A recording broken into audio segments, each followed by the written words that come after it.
Nosso boa noite a todos que estão acompanhando este culto de gratidão a Deus por mais um ano de oportunidade para proclamarmos a sua palavra através da TV Evangélica do Cariri.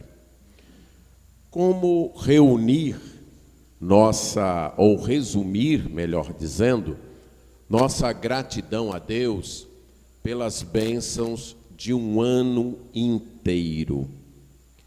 Creio que cada dia do ano, cada hora, cada momento, nós recebemos bênçãos de Deus.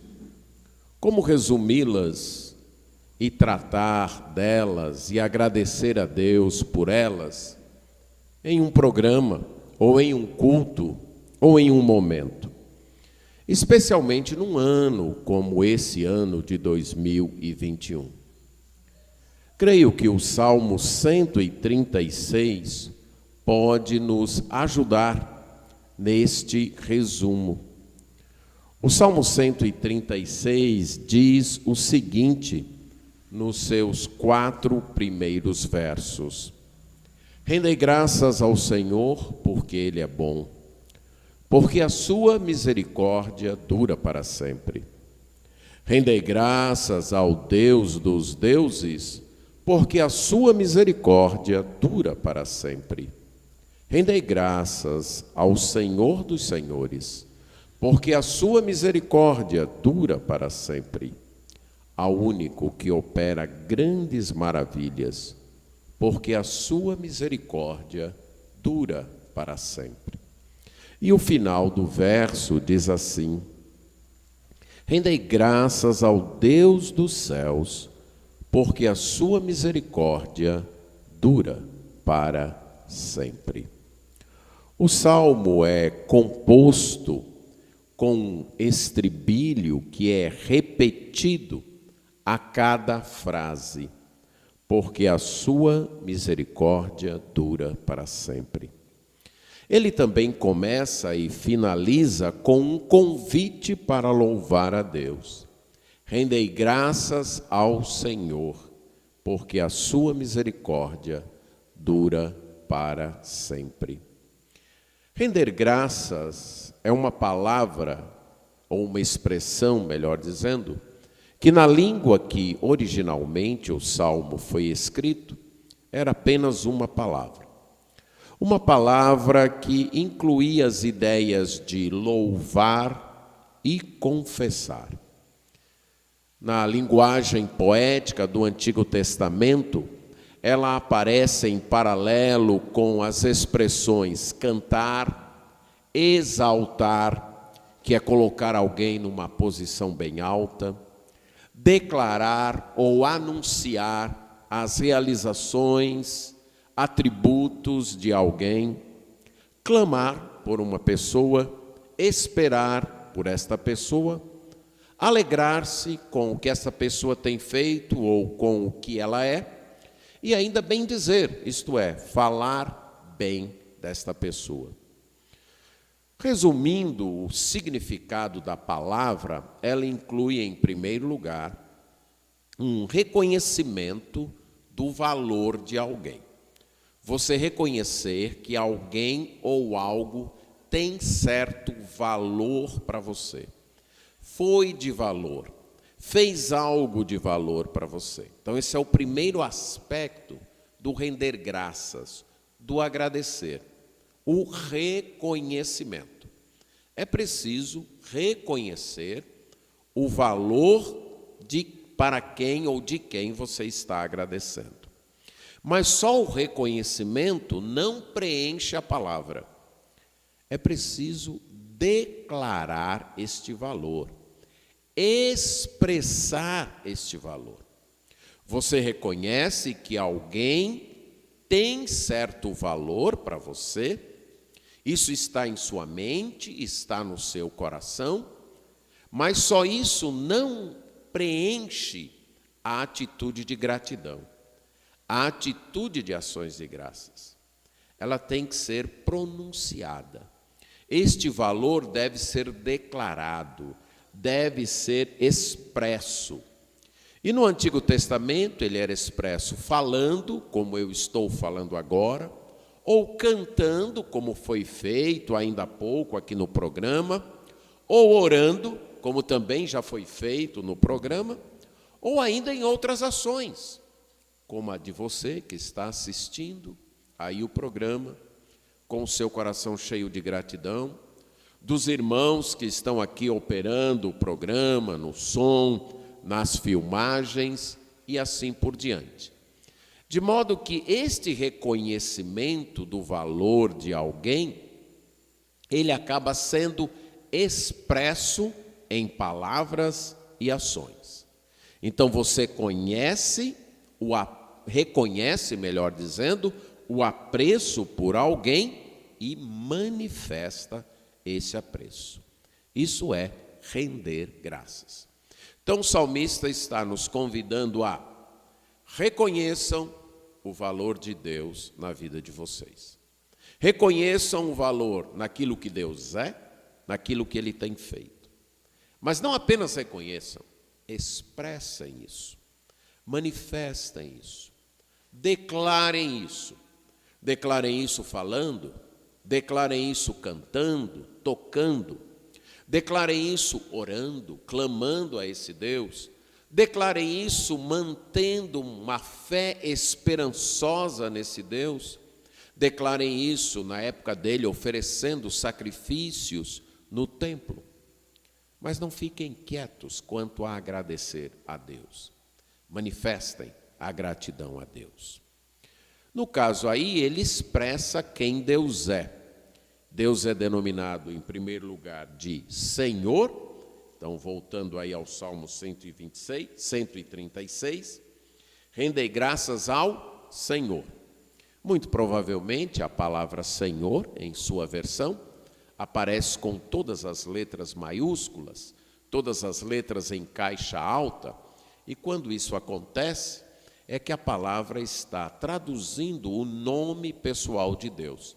Aquele nome com o qual ele se manifestou a Moisés, ali no episódio da sarça ardente, quando ele convocou Moisés para ir libertar o povo do Egito, e Moisés então perguntou, e quando eu for, e o povo perguntar, quem te enviou? O que é que eu digo? Aí Deus respondeu, você vai dizer, eu sou, me mandou. E esta expressão, eu sou, então, em algumas versões da língua portuguesa, é traduzida com a palavra Senhor, com todas as letras maiúsculas, que reflete, então, o nome do Deus que se revela e faz uma aliança com o seu povo e cumpre as promessas que ele tem com o seu povo. O Deus que assumiu um compromisso com o seu povo. Então o salmista está dizendo, rendam graças ao Senhor, a este Senhor que se revelou ao seu povo, que assumiu um compromisso de cumprir as promessas com o seu povo. Mas depois ele diz, rendei graças ao Deus dos deuses. Isto é, aquele Deus que está acima de tudo e de todos. Aquele Deus incomparável, inigualável. Aquele Deus que não tem ninguém nem acima dele, nem ao lado dele. Tudo o mais está abaixo dele. Rendem graças também ao Senhor dos senhores. Aqui a palavra Senhor, você deve estar observando, só tem a primeira letra maiúscula, as outras são minúsculas. Por quê? Porque aqui é o nome Adonai, que não é bem um nome, é um título, o meu dono, o meu patrão. Então, rendam graças àquele que é o patrão acima de todos os patrões, aquele que é o Senhor acima de todos os senhores, aquele que é o dono acima de todos os donos. Também é dito aqui no início, no verso 4, rendam graças ao único que opera grandes maravilhas. O único Deus capaz de fazer feitos além da nossa compreensão. Maravilhas fala de feitos, realizações que nós não conseguimos explicar, que não há explicação natural, como abrir o Mar Vermelho, por exemplo. Só a mão de Deus para fazer. Não há uma explicação natural para aquilo, não há uma explicação científica para aquilo. Então, há o único que opera grandes maravilhas. E ele vai encerrar o salmo dizendo: ao Deus dos céus, ao Deus que habita no mais alto lugar, ao Deus que é a autoridade maior deste universo. Então, rendam graças reconhecendo quem Deus é. Quando nós manifestamos gratidão a Deus, nós devemos reconhecer quem é esse Deus. É o Supremo, o Soberano, o acima de tudo e de todos. Mas também é o Deus que se revela, o Deus que veio a nós na pessoa do seu Filho, o Senhor Jesus Cristo, e se revelou a nós, e assumiu o compromisso de salvar o seu povo. Rendam graças a este Deus. Depois o salmista apresenta a razão para rendermos graças a Deus. Rendam graças ao Senhor, porque Ele é bom e a sua misericórdia dura para sempre. Deus é bom. Tudo o que Ele faz é movido por sua bondade, pelo seu caráter bondoso, pelo seu caráter que faz sempre o que é belo, o que é proveitoso e o que é correto. E também porque sua misericórdia dura para sempre. E este motivo é repetido cada vez que uma bênção é relembrada. Muito provavelmente, este salmo era cantado ou declarado no templo quando os israelitas iam cultuar. E provavelmente ele era lido com um sacerdote ou um levita, declarando a primeira frase: aquele que estendeu a terra sobre as águas. E aí o público respondia: porque a sua misericórdia dura para sempre. Aquele que com entendimento fez os céus, diria o levita ou o sacerdote. E os assistentes responderiam: porque a sua misericórdia dura para sempre. E aí eles iam repetindo até terminar o salmo. Pode até parecer algo chato, algo sem muita variedade, mas o objetivo é enfatizar que todas as bênçãos recebidas não são motivadas por nosso mérito. Não são motivadas porque nós somos bons, porque nós fizemos algo, porque o nosso comportamento mereceu, porque o nosso serviço tornou-se meritório diante de Deus. Não. Todas e cada bênção que Deus nos concede e nos concedeu nesse ano foi única e exclusivamente por causa da sua misericórdia. A palavra misericórdia reflete a compaixão de alguém que age em prol de outro que precisa, mas que não tem condições de retribuir o favor que vai receber.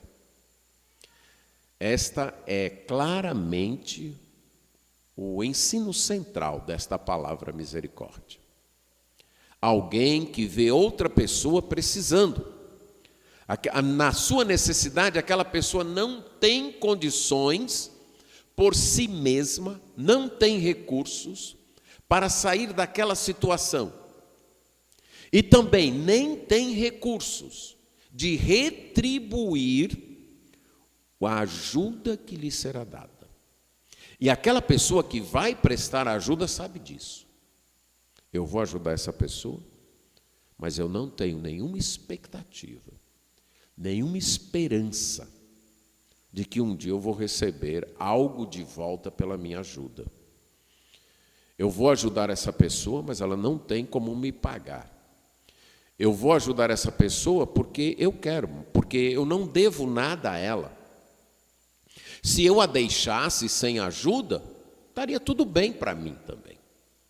Mas eu vou ajudar, porque ela precisa, mesmo que ela nunca venha me retribuir. É um ato, então, que brota do coração e da ação do ajudador, sem levar em consideração qualquer mérito da pessoa que será ajudada. Há 2 exemplos que podem esclarecer isso. Um, lá em Gênesis, capítulo 19. Quando os anjos chegam na casa de Ló e avisam que a cidade de Sodoma será destruída e que ele precisa sair. Mas Ló fica adiando, demorando-se em tomar a decisão de sair. Os anjos já haviam dado evidência de que aquele recado tinha vindo de Deus. Eles haviam livrado Ló de uma coisa absurda, que era ser atacado por aqueles homens. Eles cegaram aqueles homens da cidade. Então, Ló já sabia, e aqueles homens já haviam dado evidências de que eram enviados por Deus. Ló só não sabia que eles eram anjos. E então Ló vai adiando ali, o tempo vai passando e os anjos vão dizendo: olha, saia logo, Deus vai destruir essa cidade. Chega uma hora que os anjos pegam nas mãos de Ló, de sua esposa e de suas filhas e os tiram da cidade. Os puxam para fora da cidade. E o texto diz que os anjos fizeram isso porque o Senhor era misericordioso. Isso é misericórdia. Preste atenção que Ló nem queria sair de Sodoma. Ele não merecia, porque quem escolheu morar em Sodoma foi ele. Deus já havia mandado um recado antes, quando a cidade de Sodoma foi invadida e Ló foi levado cativo, e Abraão teve que ir socorrê-lo e resgatá-lo. Mas ele continuou morando em Sodoma, mesmo sabendo do pecado e do juízo que poderia vir. E mesmo com a chegada dos anjos, parece que ele não queria sair. Mas a misericórdia de Deus o puxou dali, mesmo sabendo que não teria como Ló pagar por isso. Isso é misericórdia. Um segundo exemplo é o caso que aparece no livro de Ruth, quando Noemi diz para Ruth e Orfa que elas deveriam voltar. Noemi já não tinha mais nada ali em Moabe, estaria voltando para a sua terra e voltando de mãos vazias. E ela não tinha nada aqui para oferecer para Orfa e Ruth. Então, se Orfa e Ruth continuassem com ela, seria para ter uma vida vazia também. E Orfa aceita o conselho e, muito triste por abandonar sua sogra, que ela amava, ela volta para casa. Mas Ruth não. Ruth diz: não insista comigo. Eu vou para onde você for. E onde você morrer, eu vou morrer. Lá na frente, isso vai ser chamado de um ato de misericórdia, de graça da parte de Ruth. E foi. Ruth olhou para Noemi, uma senhora já de certa idade. Ruth viu que aquela senhora ia empreender uma viagem de Moabe até Belém, sozinha, uma mulher, num mundo perigoso, e ela não teria quem a socorresse caso ela precisasse. Ela ia voltar para a sua cidade sem nada, porque a terra já tinha sido vendida, sem ter condições de prover para si mesma. E Ruth pensou: eu não vou abandoná-la. Ela não tem nada para me oferecer, mas ela precisa de mim. E eu vou com ela, ajudá-la. Isto é misericórdia. E esta é a misericórdia que Deus manda para nós. E esse é o motivo de nós o louvarmos. Depois disso, nós podemos dizer que o salmista divide as bênçãos de Deus em 3 grupos. Em primeiro lugar, as ações de Deus na criação, nos versos 5 a 9. Ele diz que Deus fez o céu com entendimento, estendeu a terra sobre as águas, fez os luminares com seu propósito de marcar o tempo, o sol que marca o dia, a lua e as estrelas que marcam a noite. E aí ele mostra a grandeza desse Deus. Especialmente eu quero destacar a expressão estendeu a terra. É como alguém que estende um lençol num varal, ou uma cortina numa janela, ou estende um cobertor sobre a cama. Agora Deus estendeu a terra inteira sobre as águas. Ele mostra a grandeza desse Deus. Como esse Deus é grande. Como esse Deus criou os céus, criou o sol, criou a lua, criou as estrelas e estendeu a terra como se fosse um pano sobre as águas. Ele diz: louvem a Deus por suas obras na criação. Temos que louvar a Deus por esse universo que Ele criou para nos colocar nele e também nos criou nesse universo. O segundo grupo de bênçãos, vai dos versos 10 a 22, são as bênçãos da redenção, que o salmista, na sua época, expressa na redenção do seu povo, a redenção de Israel. Como Deus livrou o seu povo do Egito, no Êxodo. Como Deus foi lá e repreendeu e puniu o faraó, e libertou e resgatou o seu povo, fez o seu povo atravessar o Mar Vermelho, cuidou deste povo no deserto e instalou esse povo em Canaã. As bênçãos na redenção. Para nós, é de um modo diferente. A gente pode usar Efésios, capítulo 2, versos 1 a 6, que falam da nossa redenção. Ele diz, o apóstolo Paulo aqui, que ele nos deu vida quando nós estávamos mortos nos nossos delitos e pecados. Que nós andamos nestes pecados, que nós seguimos o curso deste mundo, que nós seguimos a liderança deste mundo, o príncipe da potestade do ar, do espírito que está atuando nos filhos da desobediência, que nós seguimos os desejos do nosso coração, as inclinações da nossa carne, que nós seguimos o nosso pensamento. Em outras palavras, não merecíamos a vida. Nós escolhemos seguir o pecado. Nós escolhemos seguir o mundo. Nós escolhemos seguir a liderança espiritual deste mundo, o príncipe das potestades do ar. Talvez sem saber, mas escolhemos. Nós escolhemos seguir os desejos do nosso coração. Nós merecíamos a condenação. Mas aí ele diz: mas Deus, sendo rico em misericórdia, por causa do grande amor com que nos amou.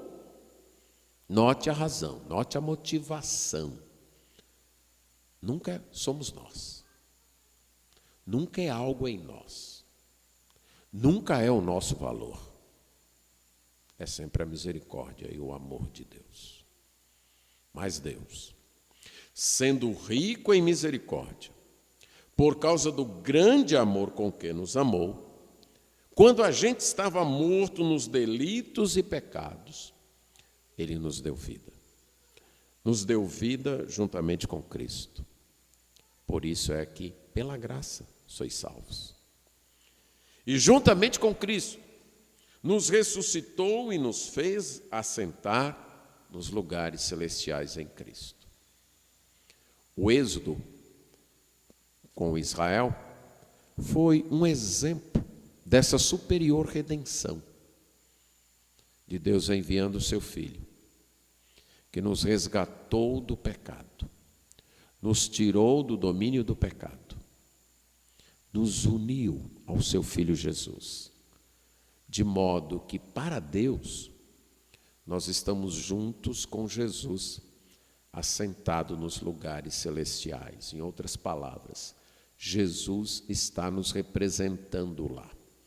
Ele é o nosso representante. Podemos ilustrar isso com algo que acontecia uma vez por ano no Antigo Testamento com o templo, no dia da expiação, quando o sumo sacerdote entrava no Santo dos Santos, que era o símbolo do trono de Deus.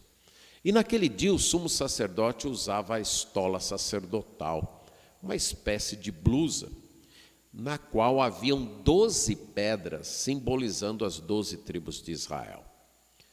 E o sumo sacerdote, depois de lá fora, no altar de holocausto, colocar sua mão sobre o bode expiatório e confessar os pecados seus e do povo, ele matava o bode e aparava o sangue. Aquele bode seria oferecido no altar de holocausto, totalmente queimado, aquele bode seria. Mas aquele sangue aparado pelo sumo sacerdote seria levado por ele até o Santo dos Santos. E ele compareceria perante o Santo dos Santos, dizendo assim: eu estou aqui representando esse povo. Essas 12 pedras aqui na minha estola, na minha blusa, representam as 12 tribos que ficaram lá fora. E nós merecemos morrer, porque nós pecamos contra ti. Mas aqui está o sangue, que é a prova de que alguém já morreu pagando pelo nosso pecado, alguém já morreu em nosso lugar. Jesus faz isso hoje lá no céu. Leva o nosso nome. Todos aqueles que seguem a Jesus estão unidos com Cristo lá, de modo que Deus, quando vê Jesus, nos vê. E sabe, os pecados deles foram perdoados. Não por um sangue de bode, mas pelo sangue do meu Filho Jesus. Essa foi a redenção que Deus operou para nós. E por isso nós devemos ser gratos. Ser gratos por toda a criação, por nós sermos criados, desfrutarmos desse universo criados por Deus, mas acima de tudo, gratos pela nova criação, pela nova vida, pela redenção dada por Deus. E o terceiro grupo são as bênçãos da providência.